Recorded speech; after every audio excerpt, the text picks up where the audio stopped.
Maulang araw po mga kapams. Ganun pa man, tuloy-tuloy pa rin po tayo. Papunta po tayo sa misyon.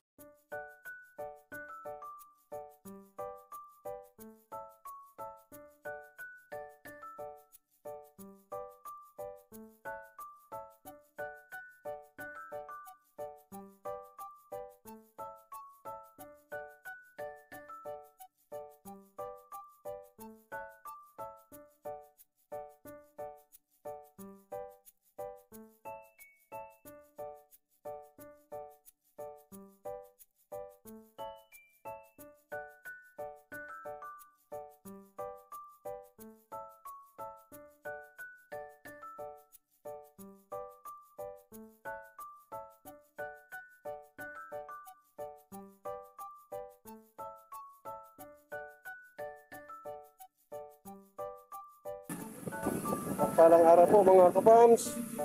Puntan po ulit natin si Nanay Marita. Tingnan po natin kung makakalos na ba tayo sa daan. Kung may madaan na po tayo, tingnan natin. Kasi kahapon, wala talagang madaanan. Baha. Ngayon, sana naman, hindi na tayong kataas ang baha. O di kaya wala na talaga. Ano? Isang way. Kahapon na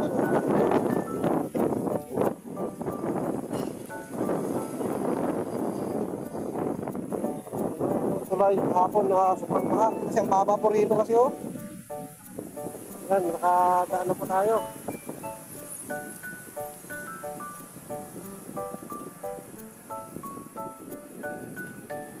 Gustahin po natin si Nanay Marita, mga kapams.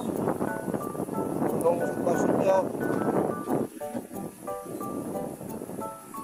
Sana nasa maayos na kalagayan po siya. Pumasok naman daw po si Jonathan ngayon. Tingnan natin ano yung ni Jonathan, kung anong ginagawa ni Nanay Marita, ano po yung sitwasyon niya. Samahan niyo po kami.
Ay, gising na.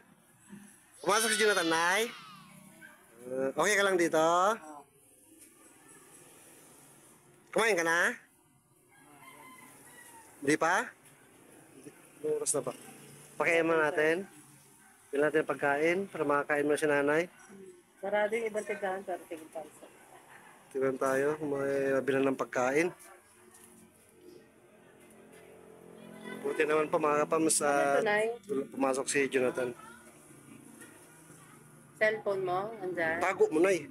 Pag matutulog ka, lagay mo sa likuran mo. Ayun po mga kapams, si Nanay Marita dito, nabutan natin at nasa mabuting kalagayan naman po. Actually, ano po, kachat po namin mga kapitbahay nila rito. At sinasabi naman po ang sitwasyon nila. Wala naman po tulo dito. At hindi naman po sila na babahaan. At may kasama po ako mga kapams. Naglakas loob. Ewan ko ba bakit sumama to. Balot na balot.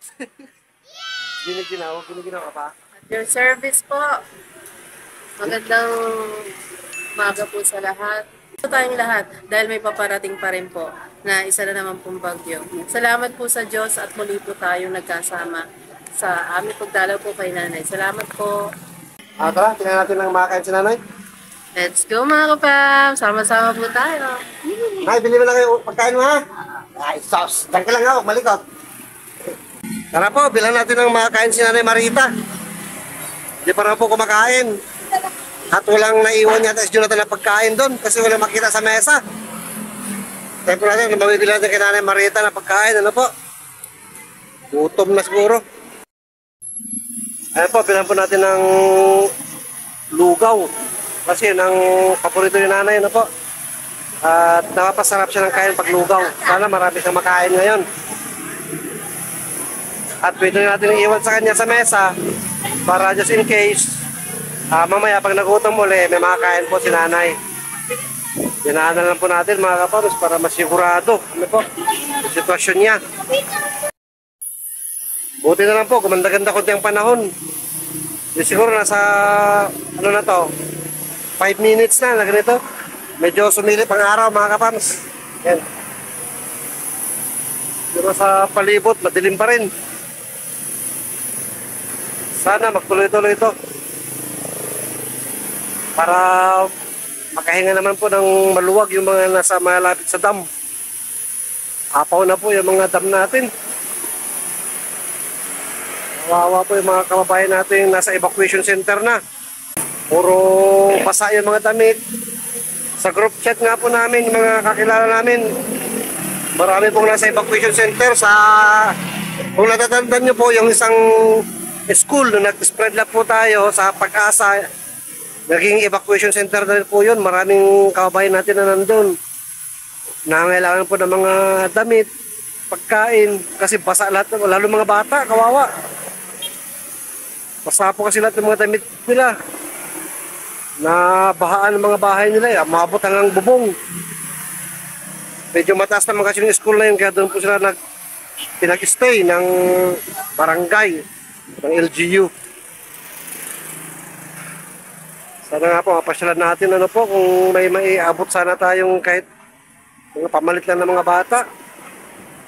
Yeah, panlaman siyan ng mga bata. Kaso alam naman po ninyo ang sitwasyon natin. Maliit na channel lang po tayo, kaya nandun pa rin po yung pag-aalangan na pumunta sa mga ganong mga lugar. Wala tayong maibigay na sapat para sa kanila mga kapams. Napakasakit sa kalooban na wala tayong maibigay sa mga kababayan natin na nangangailangan. Lalo sa panahon ganito. Sana mas lumago pang channel natin. Mas makatulong tayo ng higit. Sana itutulong natin ngayon. Sa abot po na mga kaya gagawin po natin, magawa natin mga kapams. At ayun nga po, may araw pero yan na naman, umuulan na naman. Simula na naman po mga kapams. Sumilip ng araw pero umuulan pa rin. Ayan po mga kapams, nakabili na tayo ng makain ni Nanay Marita. Ano yung binili mo lahat? Ito po, mainit-init na lugaw, itlog, at saka tokwa, paborito ni nanay. May lugaw ha, lugaw. Kain ka lugaw. Tapos may tokwa, may itlog. Kain ka?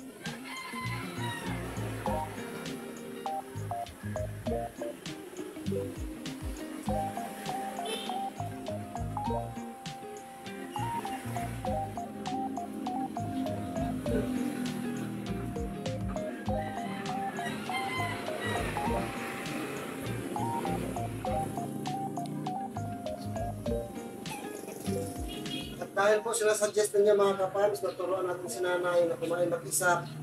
Kaya ako lang siya kumain. Saan pa? Ay, kain ka ha? Ayos natin ang...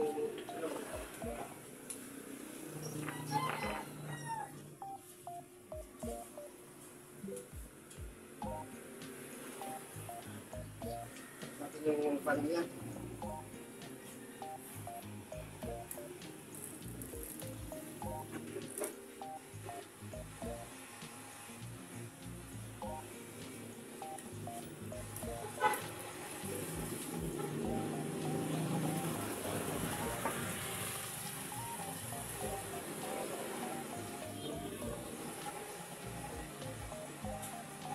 Sarap. Balatan ka pa, gusto mo balatan?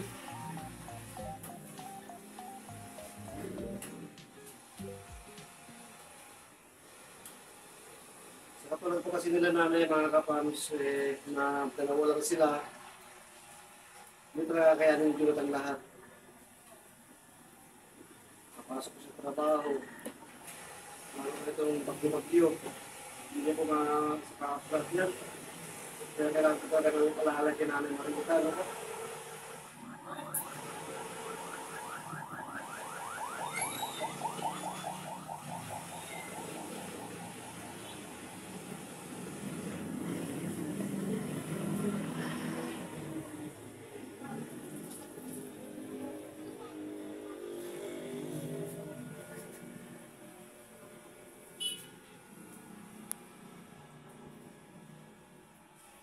Buti na lang po pumasok si Jonathan. Kahit pa paano, andun na yung pagpuposibility na Jonathan na makapasok sa trabaho. Tulad dati. Kahapon po, di nakapasok kasi bahag talaga. Walang masakyan.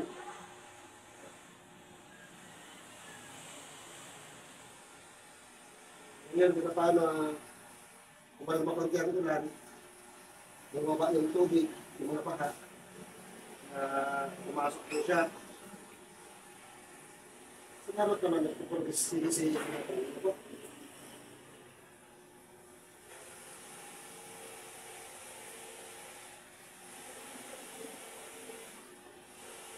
Sana po, huwag natin itaas yung expectations natin kay Jonathan.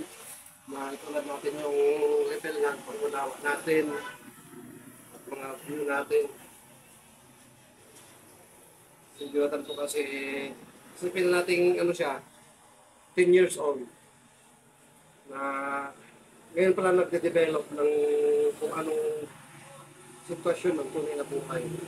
Alam po natin na nasa lansangan po sila, lansangan sa lumaki. Kung tutuusin,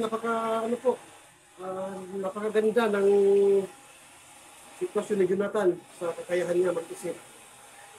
Dahil kung ibang tao po yan, ibang mga kabataan na lumaki sa lansangan, araw-araw nalilipasan ng gutom. Ito, hindi natin alam, baka taong grasa na po yan ngayon. Pero Jonathan, hindi po may kaganon mga kapamis. Nagpursige po siya, kasamang sinanay Marita, nagkakagaan niya. Kung meron man, kulang man sa isipan niya, hindi po ganun kalaki. Kunting, pagwat, kunting diferensya lang meron. Kaya pwede paghilutin sa pamamagitan ng pagtuturo na maayos sa kanya. Magpaparamdam na nagmamahal sa kanila mag-ina. Samahan nito kami sa job natin sa mag-ina. Lahat ng mga kapags natin, mga ka-business natin ginawahan, sama-sama tayo, tulong-tulong tayo. Kaya natin to. Wala, pupus niya. Kunti na lang, oh.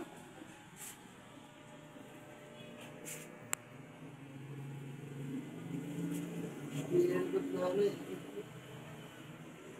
Wait, hawakan ko lang, hawak ko. Hawak ko para maubos mo na, Nay. Galing na Nay kain.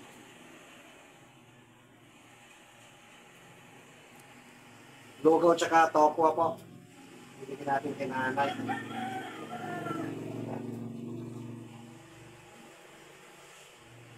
Pagpagito niya pala yung tokwa.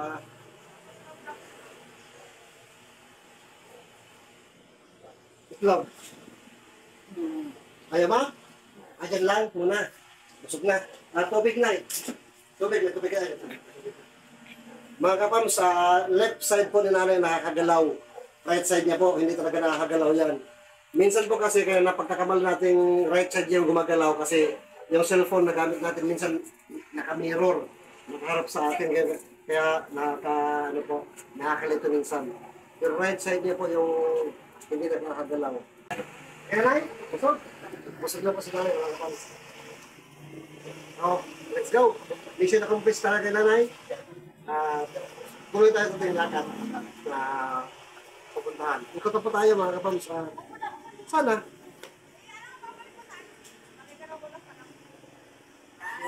Yes.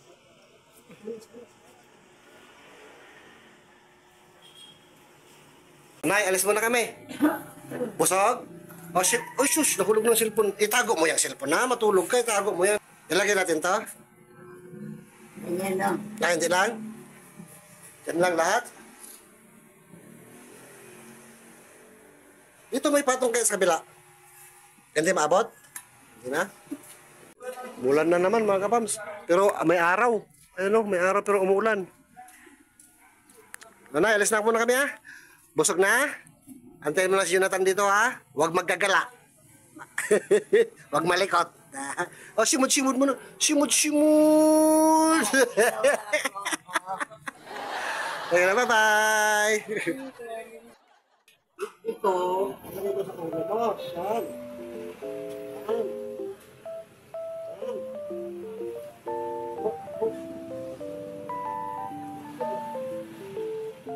Ayan po mga kapams, nakita natin ang kalagayan ni Nanay Marita sa mga nagtatanong po, sa mga nagsasuggest din na sana madalaw sa kalagayan ng panahon. Ito po siya at maayos naman po.